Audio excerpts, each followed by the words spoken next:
सुखदेव बाबा कहते हैं राजा परीक्षित बताओ अब तुम्हें कौन सी कथा सुननी है। राजा परीक्षित बोले भगवान अब सब कथा सुना डाली, तो अब भगवान कृष्ण के जन्म की कथा आप मुझे सुना दीजिए। भगवान कृष्ण के जन्म की कथा जब सुनी तब तो प्यारे कहा जाता भगवान कृष्ण के जन्म की कथा को सुन करके बड़े प्रेम के साथ आनंद पूर्वकम आनंद लेते हुए भगवान कृष्ण की कथा न सुना करके सबसे पहले सुखदेव बाबा ने भगवान राम के जन्म की कथा सुनाई। बोले क्यों सुनाई? भगवान राम के जन्म की कथा इसलिए सुनाई क्योंकि भगवान की 16,100 पटरानियां हैं और तुम्हारी 5 हो गई तो किड़ीकों को करके खा जाएगी। कोई की लाली लेने जाना, कोई कहेगी लिपस्टिक लेने जाना, सब इसी में लड़ पड़ेंगी। इसलिए कथा सुनो कृष्ण की लेकिन मर्यादा रखो राम की। तो सुखदेव बाबा राजा परीक्षित को सुनाने लगे। भगवान श्रीमन नारायण प्रभु के दिव्य नाभि कमल से ब्रह्मा जी के बेटा मारीची, मारीची के बेटा कश्यप, कश्यप के बेटा भगवान, इन्हीं से चला सूर्यवंश।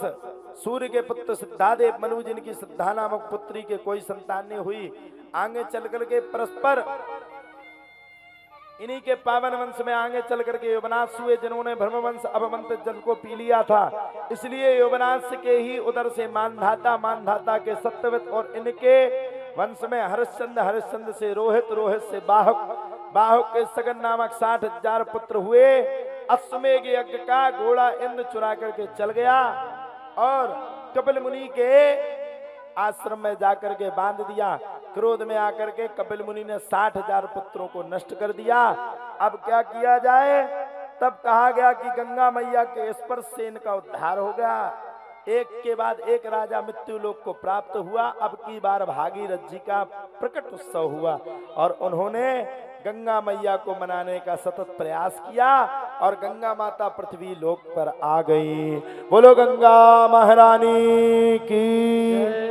सभी सगर पुत्रों का उद्धार हुआ। शुक्राचार्य जी कहते हैं परीक्षित किन्हीं भागीरथ के वंश में आगे चल करके ऋतुपर्ण, ऋतुपर्ण के सौदास, सौदास के अस्मत, अस्मत के नारी कवच, नारी कवच के खड़वांग, खड़वांग के दिलीप, दिलीप के रघु, जिनसे चला रघुवंश। रघुकुल रीत सदा चल आई, रघुकुल रीत सदा चल आई, रघुकुल रीत सदा चल आई, रघुकुल रीत सदा चल आई।